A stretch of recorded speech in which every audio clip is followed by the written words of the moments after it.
Hello, everyone. Welcome to our Student Care and MySSP presentation. Do not worry, I will explain what MySSP is.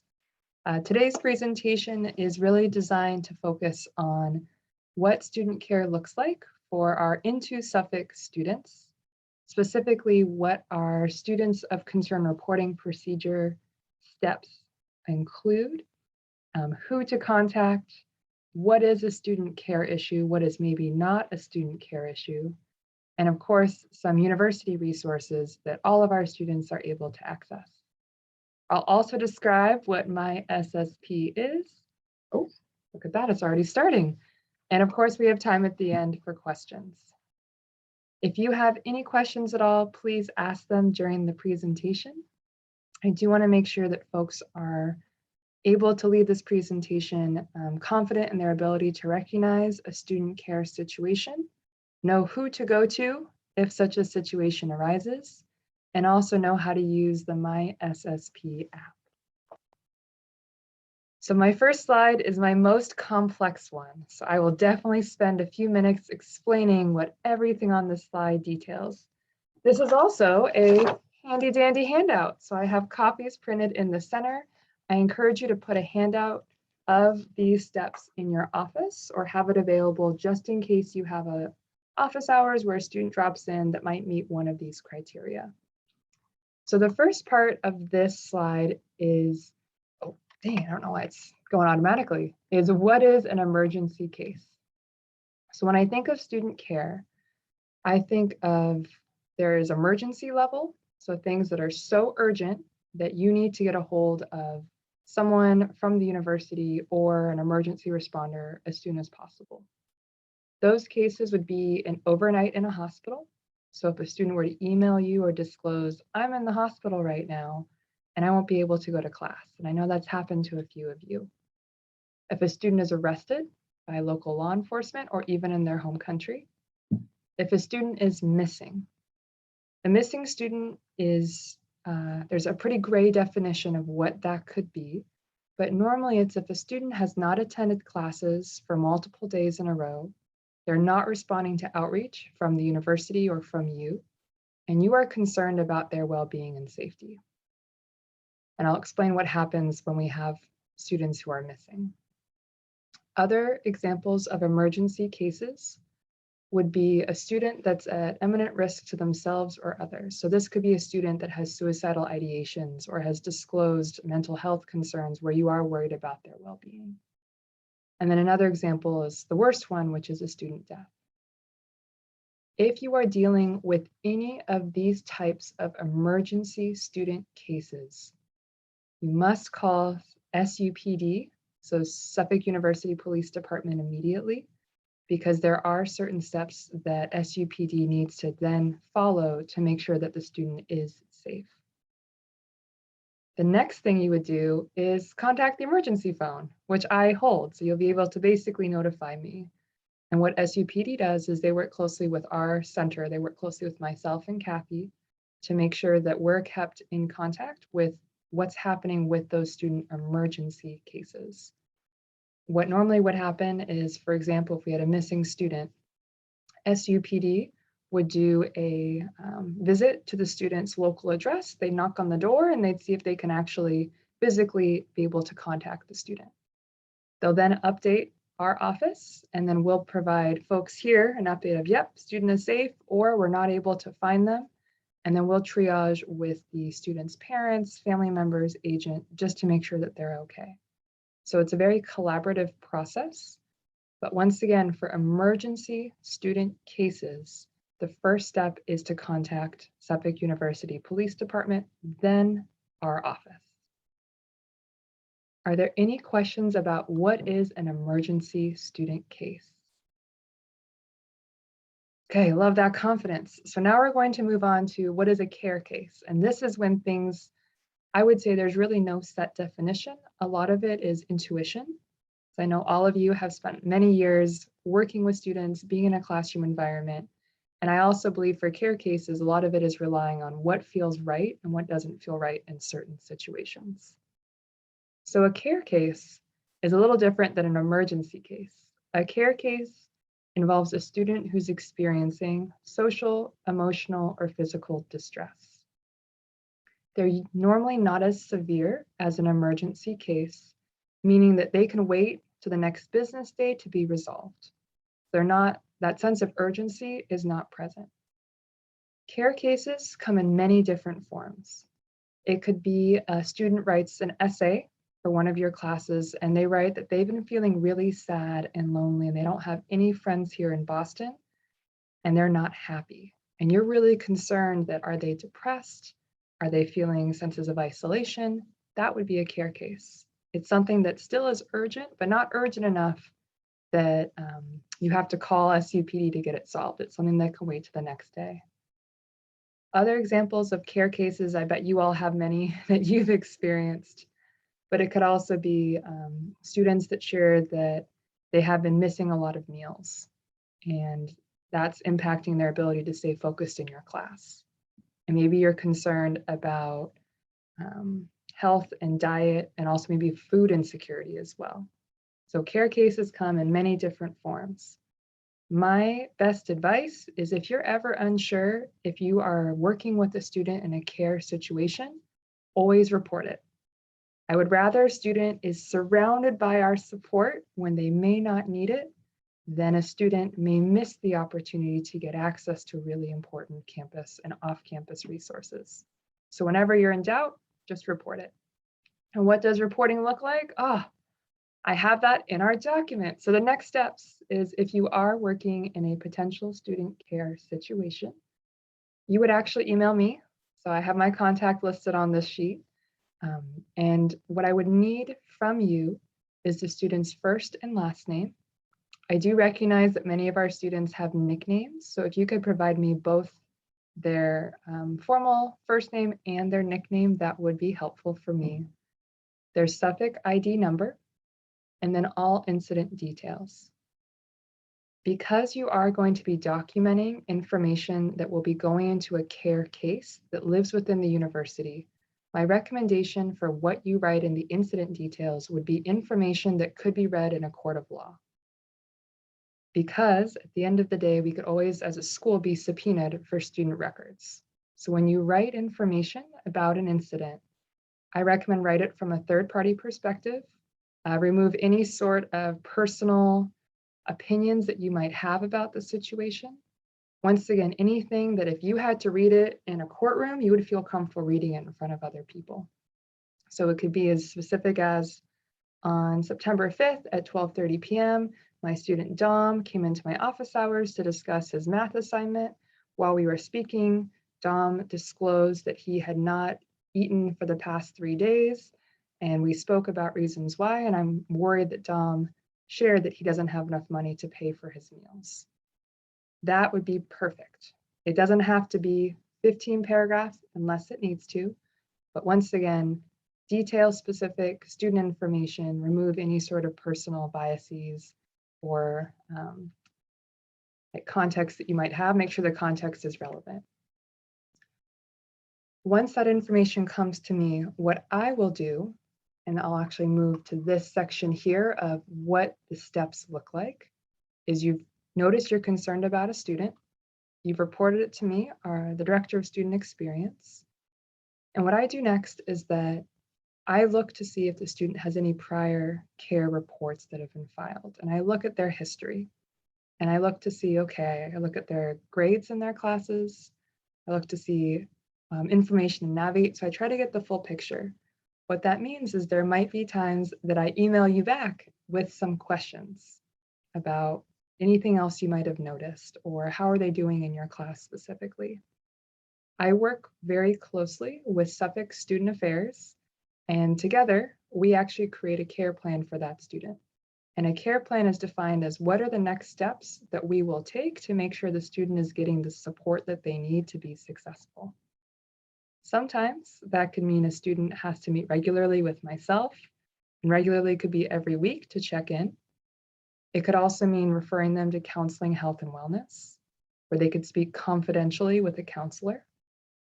A care plan could also mean speaking with them once and realizing, oh, they're good to go. It was a one-time situation. they are going to be successful from here on out. Because of the nature of the care plans and how it does relate to private student information, I normally am not able to share all the details of a student's care plan with instructors. So I know that sometimes feels hard because you are helping the student, but you don't actually know like what help have they received. So if you do have specific questions about a student's care plan, you're always welcome to contact me and I can share what information I'm able to share. But just know as soon as you report any emergency or care situations, the student is immediately going to get support from the university. And I'll also mention that care plans don't have, well, they sometimes have a time limit, but sometimes they do last the duration of a student's studies with Suffolk. So just know that that student is always on our radar, ours meaning myself, Student Affairs, and Carrie. So if there are additional incidences that come up, please still continue to follow the reporting, just so we can make sure we adapt that care plan appropriately.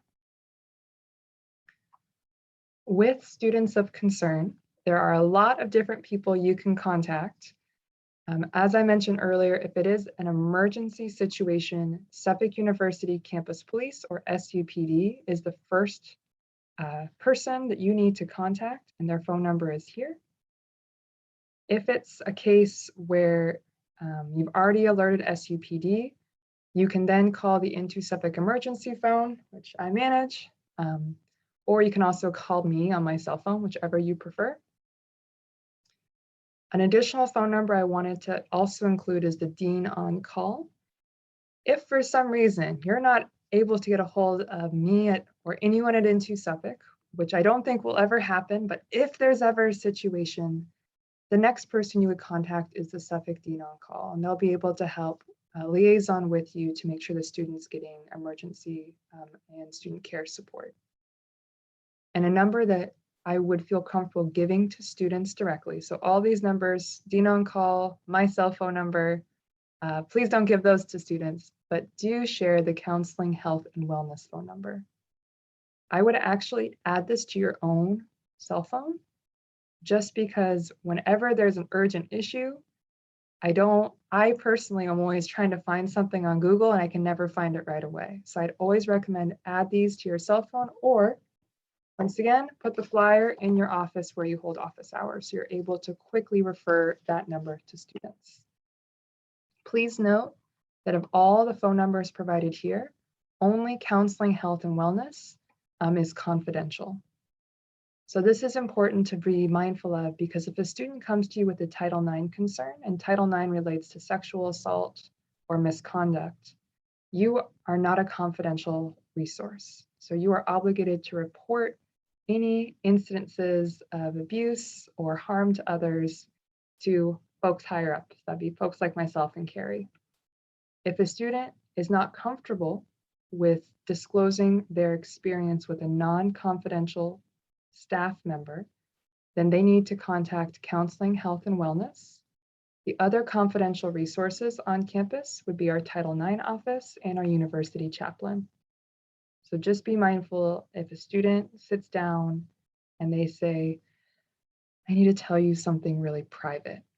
What I always recommend is interrupt them and say, I'm really glad that you trust me and you want to share something important, but know that I cannot keep your story private. I have to share it with people at the university if you share X, Y, and Z. Like give some examples. And that way the student will have the opportunity to make a decision of who they want to disclose their story and experience with. So once again, the confidential or private resources on campus is Counseling, Health, and Wellness, our university chaplain, and our Title IX director. Any questions so far? It's a lot of heavy information.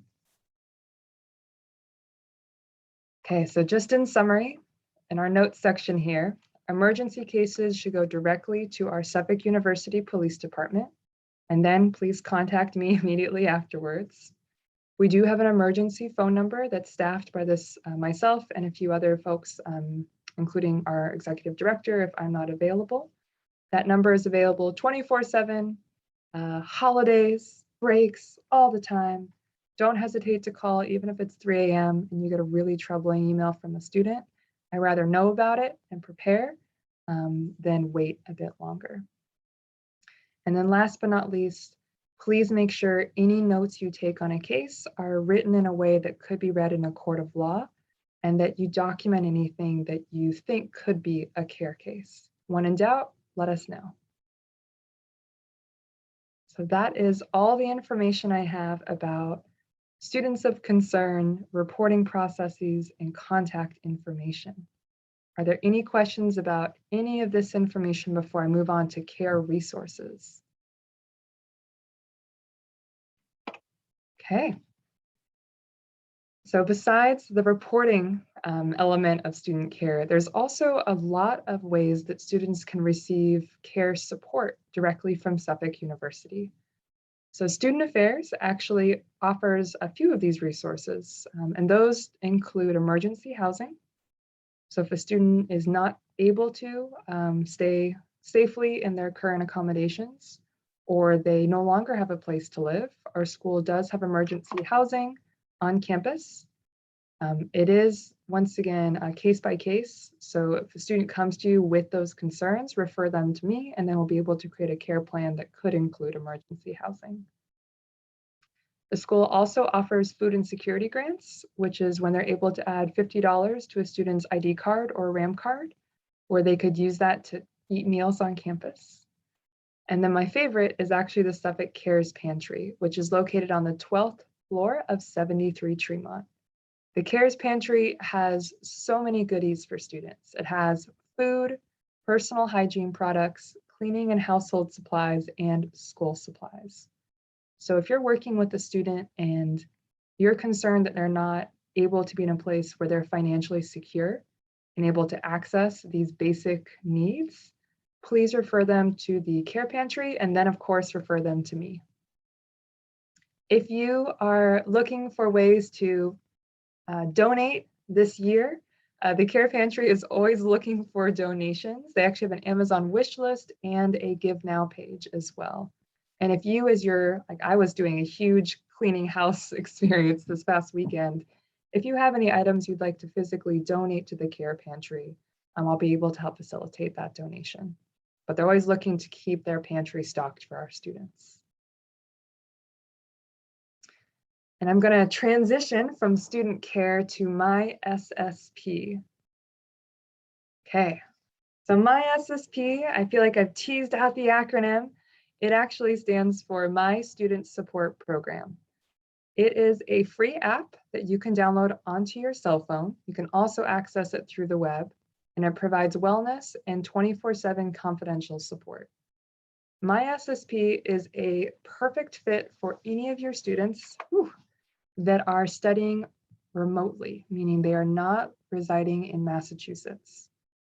This is important because according to counseling rules, our counseling health and wellness counselors are only able to treat clients that are residing in the state. So what that means is that your online students that might be in China or Taiwan or Saudi, they would not be able to access counseling services through Suffolk University, through the CHW office. So they would need to speak with the counselor through MySSP. And because MySSP is so convenient, our school actually has a contract with them. So any student and staff member can actually access MySSP for free. I have noticed that some of our students want to speak with a counselor here at Counseling Health and Wellness, but there are a few benefits that MySSP offers that might make it a better fit for our students, and I'll describe what those are in a minute. I also want to note that MySSP can be used by staff and faculty to access counselors for coaching and support on student issues. So if you would like to speak with a trained counselor about a certain situation that might have arisen in your class, or you want to be proactive and say, what if this happens? They can basically be your coach and walk you through what they would recommend and what resources they could recommend as well. So reasons why MySSP is a really good fit for our students is that students can chat with a counselor through the app on their phone. They can also chat on the website, or they can request a phone call. So there's 3 different ways that they could communicate with a counselor. Another benefit, and this is why our students do enjoy MySSP, is that there is language and translation support. And this is especially helpful for students that may feel more comfortable speaking in their native language with a counselor, especially about maybe more private issues or issues where they may not have the language fluency or knowledge to describe them in English. And so there are so many languages that MySSP offers, including English, French, Mandarin, Cantonese, Spanish, and more.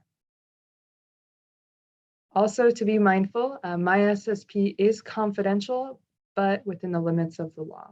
So similar to speaking with a CHW counselor, it's that same level of confidentiality.